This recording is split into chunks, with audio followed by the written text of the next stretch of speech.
Crimes from the East, your Desi True Crime podcast, where we talk about all kinds of South Asian and Indian cases. Currently, we're kind of in a holding pattern in Bengal, and we seem to keep coming back to stories about Bengalis. It's the true crime mecca of India or South Asia. I hope not, but... We were talking about the case of the gruesome murder of Bela Rani by her husband Biren Dutta. So far in the story, what we have seen is that in January 1954, 7 packages, I believe, were found scattered all around the Kalighat area of Kolkata, wrapped in newspaper and tied up with a coconut coil rope. On inspection, dismembered body parts of a woman were found in those packages, and Detective Surendranath Ghosh, by complete chance, happens to get on the trail of the killer Biren Dutta. It's been a real roller coaster. And Biren has been telling us about his life so far, and today we continue on at the point where he describes the actual murder of Bela Rani. Can I ask a question right at the top? Are we going to find out why the body parts were left, why these packages were left where they were left, around the gut? No, there's no mention in the book about why he chose those locations. We can speculate, however, as much as we'd like about why. Okay, so let's start where we left off. On January 27, Biren came home at 10:30 p.m. and Bela Rani, his wife, served him dinner. He picked a fight on purpose and accused the unborn child of not being his. So Bela Rani is furious. They start fighting. He punches her. She falls to the ground. Biren runs to the kitchen and he grabs a sickle, which is a sharp, curved knife, and he strikes her on the neck several times, instantly killing her. He then placed her body in a cupboard and washed up all the parts and blood from the floors. He took off all the gold jewelry from Bela's lifeless body. And then he went to sleep with no care in the world, as every sociopath probably does. He just left the body in the closet and then went to sleep? Yeah. No worries. Oh my God. All in a day's work. The next morning, he left his son Boton with the neighbors and he told them that he was taking Bela to the Shishu Mandir hospital for delivery. Instead, what he did do was meticulously dismember and disarticulate Bela Rani's body with the heartless and emotionless proficiency of a monster. At 10 p.m., when he knew that the pharmacy workers would have left for the day, he snuck back in and picked up stacks of Jugantar newspapers and coconut coil rope from a pile of stuff in the back room of the pharmacy. Back at the Turf Road apartment, he wrapped up the parts in these newspaper sheets and tied them up with the ropes. And he then put them back in the cupboard. He washed the floors a few more times to get rid of all the stains and went to bed a second night, unbothered by what was inside the cupboard. What a freaking jerk. So he had dropped his son off with the neighbors this whole time? That morning he did, because he had so much work to do. Like, he had to pack up the pieces and clean up the house a little more. So he couldn't do that with a 6-year-old running around the house asking questions, right? So, he just dropped off poor Botan. And thank God he at least thought about his son. And the kid. Yeah, the kid didn't have to see all of this. So I'm glad Botan was spared all of these horrific scenes. Kinda. I mean, his mom's still gone. His mom's still gone. So the next morning, he went into the pharmacy as if nothing had happened, and he sat there for the whole day, which was not common at all. That's not something he would usually do. It almost seemed like he was creating an alibi. Right. Don't be suspicious. Don't be suspicious. In fact, that would be suspicious if he never came into work and then all of a sudden he spent the whole day in the pharmacy. The employees would be like, that was weird. Yeah, that was weird. He sat here the whole day. He's not the smartest guy. He might be smooth, but he's not. He's kind of got some smooth brain. He probably read too many detective novels and he's like, I need an alibi. Alibi, yeah. Let's be seen somewhere for 8 hours. Mm-hmm. So after work, he came home. He picked up all the packages, put them into 2 large canvas-like shopping bags, and he hailed a rickshaw to go to the Kalighat area of Kolkata, which was just a mere 2 miles from his home. So we were discussing this earlier, right? Why Kalighat? Why did he go there? Mm-hmm. Speculation hats on. I haven't been to Kalighat, so I can't say out of personal experience. But from what I've read and seen, Kalighat seems to be a very popular place where people visit like almost every single day. So there's thousands of people who come and go to the temple area, and there's a park out there. Mm-hmm. There are markets out there. So you know that there's always going to be a ton of people in the daytime. So maybe he wanted to make sure that the body is discovered. But what? That's so weird. That's right? Strange. Like, if he wanted to get away with it, why would he risk being seen, if it's like a heavily populated area, and having the body discovered? I mean, there's that whole idea of like, no body, no crime. But he sort of intentionally put the body somewhere where it would be quickly discovered. I wonder if this is like a sign of him having a bit of a heart or... Guilt? Remorse? Guilt? Yeah. I don't know. Or maybe he's just really a dum-dum. We need to take him to Dum Dum Airport and fly him out of there. Yeah, maybe. Yeah, because there are so many places, I'm sure, in an ancient city like Kolkata where it would never be found. But he seems to have put them in very public locations, like a park. Yeah. I'm assuming he had a car, but maybe he didn't have a car and he had to get rid of the body, so he had no choice but to like leave it somewhere nearby. He didn't plan well, maybe he just panicked and thought of the first place like, oh, Kalighat. Kalighat's where a lot of people come, right? So it might be hard to trace where this came from. Yeah. It's a sacred place. Maybe it'll wash away some of my sins. I don't know. Like the reasonings of a killer. Who knows? Or he thought he was being smart and doing like a classic misdirection to the police. Maybe that was his narcissism playing in, where he was like, oh, well, I'm smarter than the police. They won't think that it's me if I put the body parts here. Yeah. I mean, also, we still like can't emphasize enough how lucky it was for the detective to go to his freaking shop and like put the very, random pieces of the puzzle together. Like, it's crazy. It's like divine intervention. Like Ma Kali herself was. She was like, don't leave these packages around my house. Yeah, Ma Kali was like, I'm going to make sure this evil murderer is caught. Gross monster. Yeah, this gross monster is going to be caught. Not on my watch. He's not going free. Oh. Well, he disposed of poor Bela Rani at my doorstep, so I'm going to give her some justice. Ma Kali took care of it. Girl power. Mm-hmm.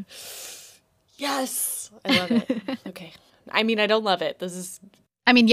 We don't love the murder part whatsoever. We love the justice and good detectives and the good investigation on part of the Kolkata police. Yeah. The jewelry that he stole off of Bela Rani, he gave to Meera, and the rest of Bela Rani's possessions were thrown into a sewage canal as if erasing her existence with such disgrace and indignity. This guy is a royal piece of trash. Mm-hmm. He sucks. Hey, I mean, he threw the rest of her stuff into a sewage canal. Why didn't he throw the body in the sewage canal? The body! It's so weird. And he had no explanation, I imagine. No. Yeah, so maybe some of those things that we said earlier might have been true, that he was feeling some kind of guilt or remorse. And, he thought, maybe if I don't throw it in a canal and I put it here, it might be taken care of and the sacred rites will be performed. The final rites. Because he did try to remove any identifying marks, as you mentioned. Mm-hmm. But maybe he wanted to make sure that she still got a cremation, like a proper funeral. Yeah, it is a very, very significant part of Desi belief to get proper final rites for a person once they're deceased. So the belief is that if you don't get the proper funeral rites, that your spirit will never be at rest. So maybe he was afraid. He didn't want no ghosts. Yeah, these things, they sound very cheesy, but the beliefs are very prominent in Desi culture. So I wouldn't discount it. To Biren, Bela Rani was nothing more than a possession that he was tired of. I'm trying to be delicate here, but let's not forget that Biren also took the life of an unborn child who was just days away from being born. She was 9 months pregnant, so he literally... That's crazy. Could have been born any day. Yeah, that's so sad. And why did he wait so long? I mean, it doesn't really matter, but it's like, why let the child develop even more? I think he may have been biding his time, like he may have been on the fence about... Like summoning the courage to do it. Yeah. He waited until really the last possible moment. Because once the child is born, now it's more difficult. Now there's more people who have seen her and seen the child, and now he has to get rid of 2. Yeah. So yeah, I don't know why he waited, but I feel like maybe he was just, like you said, trying to summon up the courage to do this. Also, does every Indian household just have a sickle? I feel like a sickle is for like cutting grains or rice or... Anyways, it's an interesting weapon. Yeah. Why would someone have a sickle at home? So like a true blue sickle, the one that we're imagining in our heads right now. It's very circular. It may not actually be that convenient to cut meat with. No. It may be used to cut sugarcane, coconuts. Oh, yeah. Because it is used a lot in Indian cooking in West Bengal, like a lot of coconut-based dishes and desserts and stuff. So maybe it's used to cut open coconuts. What a strange choice of murder weapon. Yes, I have many questions. Let's hear them. Okay, maybe I don't have so many questions, but I have a lot of thoughts. Because when I hear sickle, as I said, I think of like cutting grains. Or for me, more than that, it's even the very like communist symbol of a sickle, which is like the symbol of the agricultural worker working in grain fields. But there are more sort of like circular shaped knives out there. Like, I know my dad was living in Alaska and he was collecting these knives called ulus, which are traditional Alaskan knives that are curved, and they're used to like prepare the different kinds of strange and fantastical meats. He gifted me one. Yeah, he gifted me one too. I think everyone who knows my dad at this point owns an ulu. So thanks for that. It's so cool. I don't even want to use it. It looks too cool. I ended up using mine as a pastry scraper. And it was perfect for that. But do you know about any other knives that... Because it's kind of a mystery. What kind of sickle was this? Have you been able to find anything? If it wasn't actually a sickle, it might have been one of the curved knives that are used for cutting meat. So something like a baby machete with a slightly curved edge. So those are used to cut meat, especially big game. Yeah, I think also even in China, I've seen knives that are quite curved, but they're more like butcher's knives. They're curved on one side, but they're flat on the other side. But I wouldn't necessarily call that a sickle. So maybe it's just like a matter of translation or wording or something like that. Nomenclature. Lost in translation, perhaps? I'll have to talk to Mr. Supratim Sarkar to clear that one out. So after a lengthy confession, Biren was taken into custody and he was charged with the murder of Bela Rani and her unborn child. The case was presented with forensic evidences like the Jugantar newspapers. So the cops went into the pharmacy and they checked the stack of newspapers and found that the employees were very meticulous about storing the daily newspapers. So they had a full stack in strict chronological order. The only papers missing from those stacks were the ones that were used to wrap the body parts. He's just the worst. No effort. He probably thought these are things no one will think of. Yeah. I guess he didn't realize how cool Kolkata police is, apparently. And there were also witness statements who testified about Bela Rani's pregnancy. In fact, the detectives had scoured the Turf Road apartment and found a doctor's note for a visit that Bela had had with an OBGYN related to her pregnancy sometime in 1953. So they used that as proof to kind of connect the dots and say, you know, this woman who was pregnant and this was indeed Bela Rani, because they had no DNA connection, right? They had to still prove that the body found was of Bela Rani, and thus Biren Dutta is guilty of committing the murder. It's a good thing he was slappy. Yeah. Bela Rani's family members had come forward to help identify the body. Her mother said that Bela had incurred a deep scar on her leg when she was a little girl. This was matched with the scar found on the thighs of the victim. Also, her family members did seem to have unusually large, flat feet. This was successfully compared and matched to the victim's feet by a renowned professor of anthropology, Dr. S.S. Sarkar. I just really hope that I'm not identified by my large, flat anything if I die mysteriously. It's a little bit of a, what's the saying? Adds insult to murder. Anyways, yeah. Kolkata police used it to match the victim with Bela Rani. So they are the ones who asked Professor Sarkar to do a match. They sent traces and pictures of Bela Rani's family members and that of the victim found and had it matched. That was pretty cool. Again, a first in Indian criminal investigation. So hats off. Bela's jewelry was recovered from Mira by the detectives, which was also used as further evidence of Biren's guilt.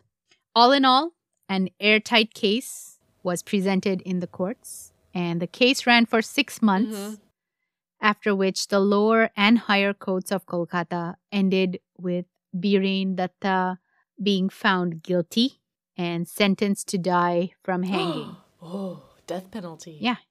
Yeah, death penalty. He was hanged to death 2 years later. I never thought about this, but I'm actually surprised that there's a death penalty in India. There is, but it is reserved for the worst of the worst cases. Okay. It isn't given out that often, and when it is given out, it's usually commuted to life sentences. Okay. It's called rarest of rare cases that do still get the death penalty in India. Yeah. Okay. If only all places were like that. You want to do like a quick comparison between incarceration and execution rates in India versus US? Yeah, definitely. Because, I mean, that's a pretty harsh sentence, but given like our population differences between the two countries, I think it's good to put it in perspective. So the population of US currently is 328 million, and the population of India is 1.36 billion. However, the number of inmates on death row in India is 403. And I'll let you guess what the death row numbers are for United States. Oh, no. It's going to be between like 1 and 5,000? Maybe I overshot. It's 2,591. Oh, so 400 versus 2,000. Ooh. I'd be interested to see if there's like a cost benefit in having prisoners on death row, if executions are very expensive or... They are. I believe it costs like $1 million or something per inmate. Dollars? US? Yes. Oh my God. Oh. Come on, America. That's some bull crapola. Yeah. So that was a little bit about death row numbers. It's just to give our listeners a feel for how things work all around the world. Yikes. I mean, this guy deserved it. I don't know. Like, no. I actually think I can get behind the rarest of rare cases. Yeah. Idea. Mm-hmm. But I don't know. Like in the U.S., it's just kind of used willy-nilly. And that's no bueno. Right. Don't give it out like candy. That's all we ask.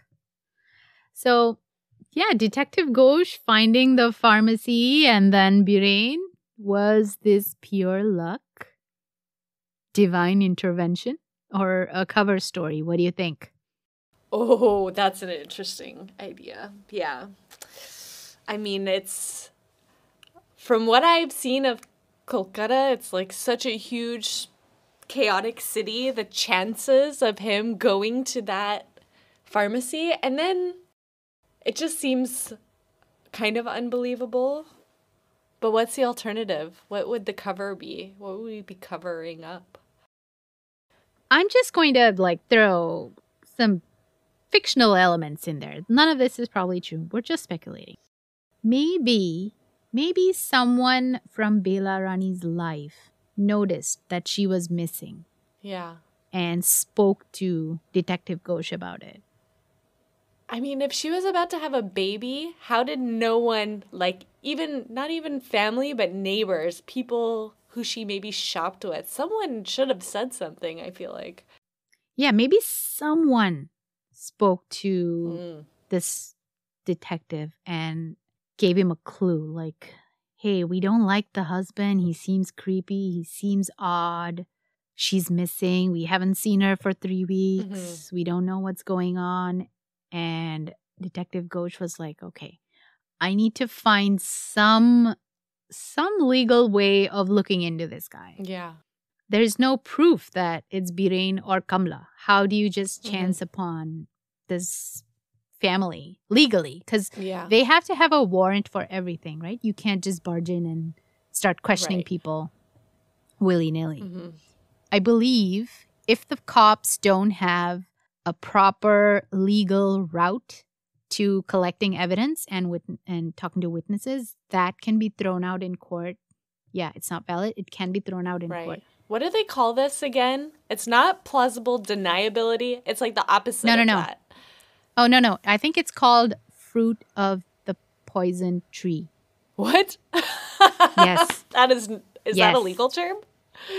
Wow. I don't know if it's legal, but I know that's what it's called. I think all evidence that is obtained outside of the legal framework is and discarded in court is called fruit of the poison tree. I think that's what it is. Lawyers, please correct us.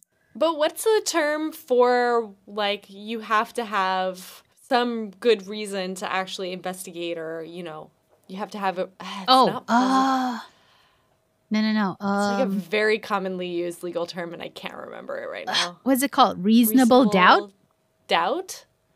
I don't know. Okay. This is where my, true crime legitness is, showing its cracks. Yeah, I think if a cop smells weed, if they claim they smell weed, they have probable cause. Probable cause. Yes! You found it. Okay. Yeah, so there is a sense of probable cause in India as well, obviously. Yes, of course. So yeah, he didn't have any normal probable cause maybe to look into the case willy-nilly, and so he came up with this. No, I think I'm just going to let it be chance in my mind. That feels better to me. That makes this story so much more juicy. Extraordinary. Yes, so juicy. I love that part. I'm fine with chance. I like that. I like that aspect of this story because the divine intervention part of it is just so cool. Yeah, it's satisfying somehow. Yeah, satisfying. It feels like a proper vengeance story. Like Bela Rani came back and got her killer. Got hers. But I do also like about this story is that once they get him, there is a very a lot of clear pieces of the puzzle that confirm it wasn't a crime of passion, but it was, yeah, crime of convenience, I guess. Mm. Yeah. It wasn't that intelligently done, I guess, is what I want to say. He left a nice trail of breadcrumbs. I mean, in 1950s Kolkata, maybe most people figured there's no way we're going to be caught when committing crimes like this. But for this guy, he ran out of luck, finally. Because it seems like he had everything going for him his whole life. He literally got then the worst possible luck, which is very satisfying. Karma came back to bite him in the ass. Karma's a bitch! Okay. That was our case on Biren Dutta and Belarani Dutta. I hope everyone enjoyed that story from West Bengal. Well, from Kolkata.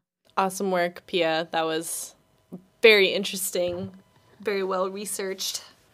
Thank you for sharing this. Yeah, all props to the book Murder in the City. Guys, please check it out. It's pretty amazing. Oh yeah, I'm going to get it. You said it's on Kindle, right? It's on Kindle, yep. Are we going to do Bengali Corner now or? No, we can do it now. Let's do a quick Bollywood Corner. Yes! You find someone to do a jingle for us. Please, someone, please. We're begging you. Make us a jingle. I want dramatic moment music. Oh. Like when the murderer is revealed or when the ghost appears, this sort of scene. That like when the squirrel turns with a nut hanging out of its mouth, that kind of dramatic music. Okay. Exactly. Yeah. Okay. Okay, so Bollywood Corner for this episode. There weren't any movies made on this case specifically. So what I thought instead was let me recommend a couple of movies that are based in Kolkata so you get a feel of the city and the people and the culture. But movies that are also obviously true crime based or detective stories, which are just immensely popular in Bengali culture. Okay, yeah. Mm-hmm. The first movie, which is one of my favorite movies, is Detective Bhumkesh Bakshi, a 2015 Bollywood movie. It has Sushant Singh Rajput as the lead in this movie, and he's just spectacular. His performance is superb. Like, you get totally immersed in this character and his journey. Well-made Indian cinema. I'm going to watch it tonight. Sounds good. It is an excellent movie. What is it about? Okay, the story is based in early 1940s Calcutta or Kolkata. Nice.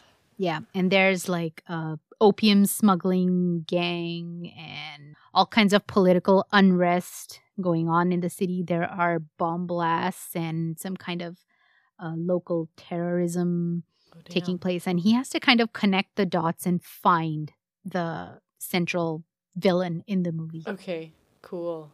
The second movie I'm going to recommend, also based in Kolkata, also a suspense thriller, a mystery unraveling of sorts, is Kahani. Mm-hmm. The lead actor in the movie is an actress called Vidya Balan. She plays the part of a grieving wife who's looking for clues about her husband who's missing. Okay. And the ending is, it comes out of nowhere. You'll be surprised. Very, very shocked. Okay. Give it a watch. I highly recommend this movie as well. It's called Kahani. Okay, Alex, are you ready for the Bengali movie corner? Yes. It's not Bollywood, and it's called... Guess. Let's just guess. What do you think it's called? Bengaliwood. No, it's not. Tollywood with a T. Yeah, because it's based around the area of Tollygunj. Okay. So it's called Tollywood. I had the impression that Bengali films had more of a high art reputation. Yes, there are more artistic, poetic elements to a lot of Bengali cinema. They do have their fair share of trash movies too, just like Bollywood. But they do tend to churn out some very meaningful cinema as well. Going like way, way, way back. Like, I'm sure you've heard of Satyajit Ray. Mm-hmm. He is an icon in the world of filmmaking. He's one of the greats. And I don't mean in India, I mean all over the world. In the world, yeah. Yeah. Talking about Satyajit Ray, one of his finest movies from 1974 is Shonar Kella, which means Golden Fort. I missed the golden opportunity of mentioning this movie in the last episode because this movie is based on the detective series of Feluda and his young cousin sidekick Topshe, who help a little boy find a hidden treasure in a golden fort, which he recalls from his past life. Past life. Mm-hmm. Oh. Reincarnation callback. Woohoo. Nice. Yeah, this is a really cool movie. I actually watched it a couple nights ago. You can see the fine cinematography that Satyajit Ray has infused into each scene. Like, it's so carefully designed and framed. And the performances that he got out of the actors, especially the little kids, it's amazing. I can't imagine being a serious actor as a child. I would have been actually low-key excellent at it because I was a little liar. That's all it takes, right? You just have to be a liar, and then you're like an excellent actor. Yeah, make a career out of it. It's a fun adventure type of movie. Yeah, it's worth a watch. Take a look. Nice. Take a look. The next movie I'm recommending is called Har Har Bhumkesh. That might sound familiar because Bhumkesh was in my Bollywood Corner recommendation. Oh, yeah. That's because Bhumkesh is a detective series, super popular in Bengal and India as well, because it was written by a very famous Bengali author called Shorodindu Bandyopadhyay in like the 1930s. So It's been around. It's been around for a while. Yeah, that'd be interesting to read. It's a series of 33 detective stories about Detective Bhumkesh. Well, he's not a detective, first of all. He doesn't like to be called one. He calls himself Satyanveshi, which means truth seeker. They are amazing. Like, I grew up on Bhumkesh. There was a television series, and it fueled my curiosity for crime scene investigation and mysteries. Yeah. And oh my God, it was just amazing. I think it used to air on Wednesdays. And then the next day, Thursday, in school at lunch, all we were doing was reenacting the episode we saw last night. Awesome. That's what, yeah. I was like, hey guys, you want to play Bhumkesh? And they're like, what? What character would you play? I was always Bhumkesh. Of course. Bhumkesh. Of course. Do you think any of this is available with like English subtitles? Yes, because these are all new movies. Okay. You can look for all of these movies on Prime. Netflix doesn't seem to have them, but Amazon Prime has some. And there's a website I use called Enthusian, which works only in the US, unfortunately. But it has a huge collection of Indian movies, I think in like 6 different languages. What's it called again? I'm going to see if I can get it to work here in Paris, because it's hard to find that stuff here. I'll add the link on the website. We have a website now, which is linked in our Instagram. Yeah, so you can find links to Enthusian there and go look for these movies. Check it out. So Har Har Bhumkesh, it's Bhumkesh, is a 2015 movie from the franchise featuring the dashing Abir Chatterjee. And I have a bit of a low-key crush on this man. Like, he's a rugged looking, well, not that rugged. Looking him up right now. He has a scar on his cheek, okay? Which adds so much character to his look. Oh, yeah. Yeah, I like that. I like that he's not one of those... No. Slick... He's definitely not like a Bollywood boy, I think. What are they called? Like a chocolate boy. He's not a chocolate boy. Yeah. That's what they're called? Yeah. That's what, those slick-looking baby-faced actors are called with the... Smothered in oil. Yeah. Whatever. I don't know. I like these kind of I found a picture guys. with the scar. Yeah. Yeah. He's got nice hair. Ooh, he looks good with a beard. Okay, you guys gotta check this out. Yeah, he's got that, world-weary or been there, seen that type of look. I like that kind of, where are all the rugged men with the jagged edges? Where are they? I mean, to each their own. Where have all the cowboys gone?